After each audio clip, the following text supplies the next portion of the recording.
Welcome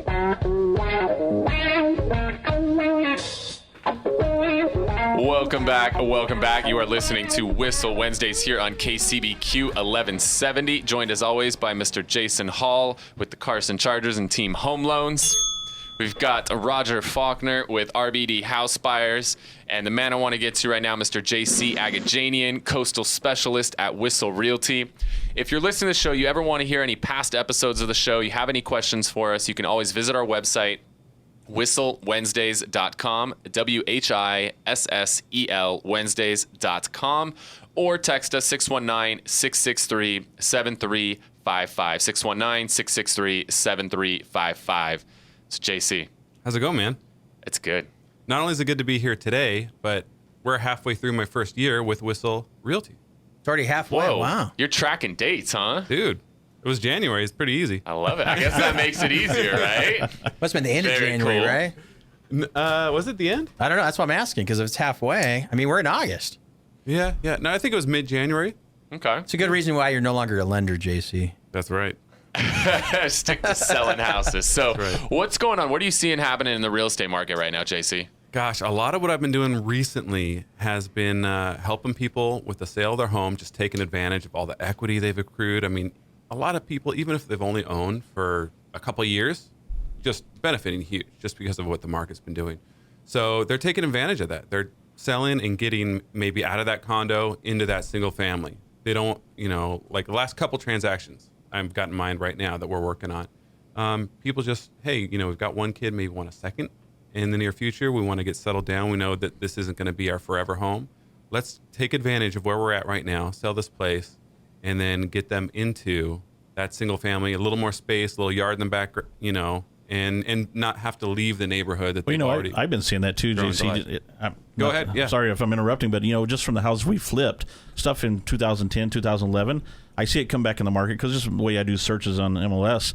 And I say, oh, I know that property. I flipped that. Right. And what happened is they're starting to cash out that equity and move up, right? Yeah. Right. They had their first time buyer market. We used to be huge. We used to be the kings of Encanto, right? And I'm starting to see people move out of the Encanto now. Maybe they're getting in La Mesa or another area. It's a little bit nicer, a little bit better school district, and the houses I flipped are already going back on the market. So Absolutely. That's awesome. And that's the key to home ownership, right? Get in. Right. And like I tell all the buyers, especially first-time home buyers, you're not going to get your perfect home on your first home 99% of the time. But you want to get into the market, get a place that you can earn some equity, get some of those tax deductions, get a fixed payment, and in time, as you're talking about, JC, the market value will go up, and you'll be able to sell that, take that equity, roll it into a home that you're a little bit more happy to be in that neighborhood or that size home or whatever it may be. And the people did this like 3 years ago. That was perfect timing, right? I mean, market Absolutely. just appreciated like crazy in the last 3 years. Perfect. So. Yeah.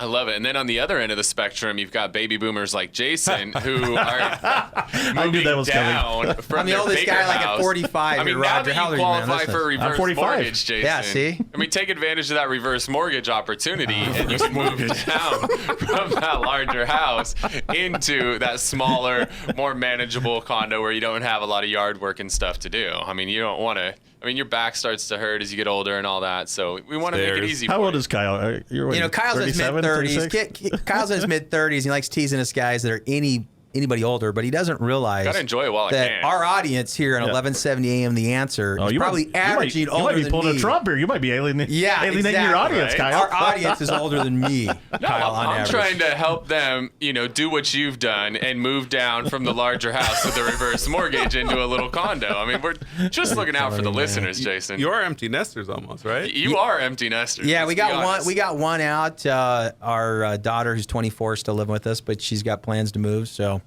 yeah. You're going to be one of the youngest empty nesters ever. Well, we were empty nesters at 40. Yeah, I was great. 40 and had both kids out. And then he brought them back in. He got lonely. You know what Roger was saying, that we are seeing an increasing amount of that too. People Right. who are a little bit older, people who are also seeing their bigger home that they raise their family in. Yeah, I was telling you during the break, 2 out of the last 3 transactions where people were moved down buyers. One was a lady, a house we had over in a college area. She was a moved down buyer, and she just came in with cash. She had enough equity over all these years. She cashed out her old house and bought this one cash from us. Right. And so I was like, well, that to me, seeing different market cycles, we were talking about that, and just to see it in action, I'm like, wow. I think I have come full circle, from people going up down to move downs. So how does that process work for somebody, JC? So if somebody's listening to the show right now and they own a property, whether it's a property that's smaller, maybe they've got a little house or a condo, they need some more space, or, somebody's getting into their golden years like Jason and wants to move down and needs a little less space, a little less maintenance. How does that process work?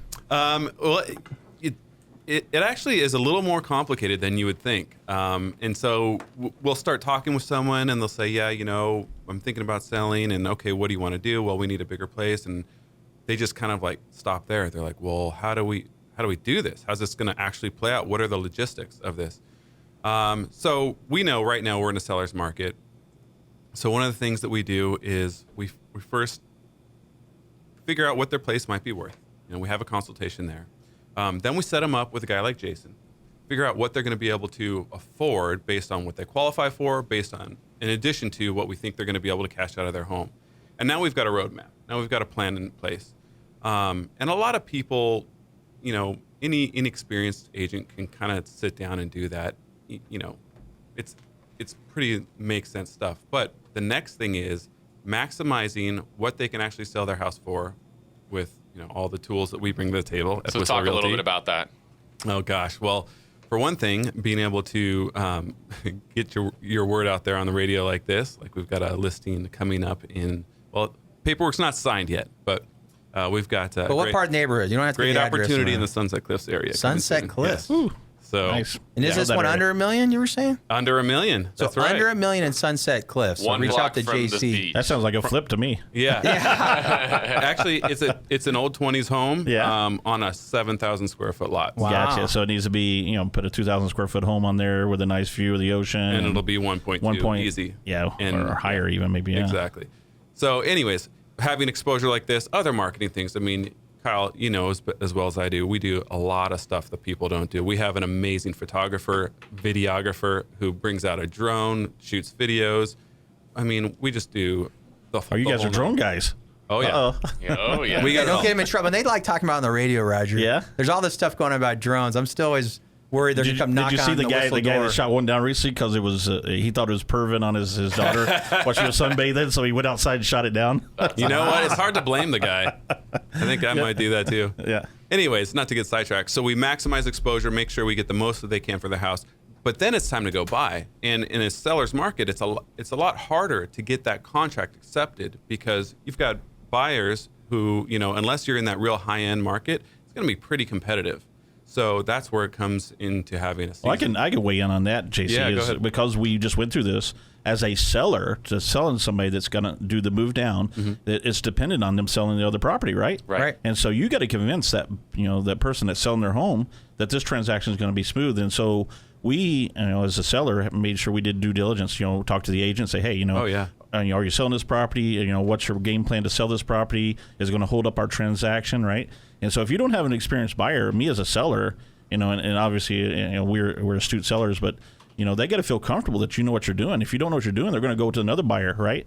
Oh, and sure. so you're right. It is more complicated. Yeah, and we've been having success because of the experience we've got, because of the network we have through the Whissel Realty and through our exposure over the years. Having 12 plus years in real estate, and the package we put together. We have good communication, and we bring a lot of paperwork saying that not only here's just an offer to purchase. Oh yeah, by the way, we need to sell this house.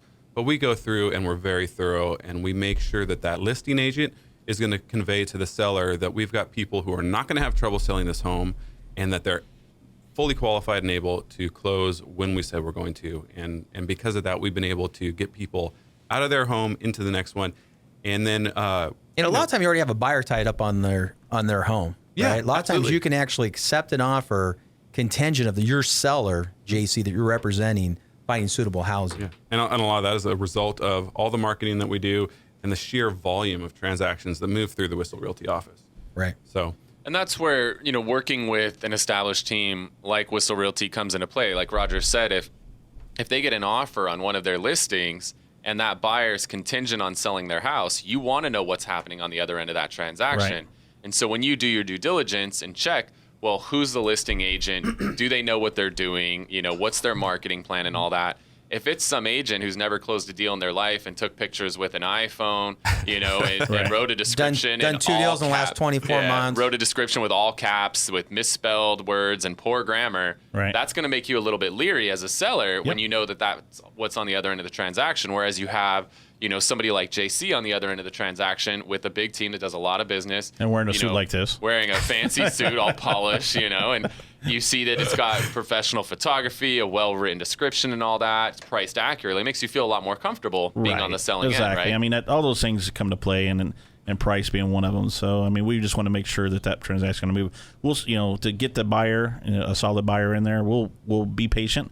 We'll take a 30-day escrow to make it 45 or whatever. But we just got to feel, pretty comfortable that you guys are not going to hold up the transaction. So, yeah, everything you just said there and above. Absolutely. So if you want to connect with JC Agajanian, Coastal Specialist, Whissel Realty, you're thinking about making a move up to a larger home, maybe moving down to a smaller, more manageable home, shoot us a text, give us a call, 619-663-SELL, 619-663-7355. I'll connect you with JC. We will help you figure out what is your home worth, what's going to be the right price home to target for the next home, and figure out the ideal way to structure that so that we can make it as smooth and easy as possible for you. Again, 619-663-7355.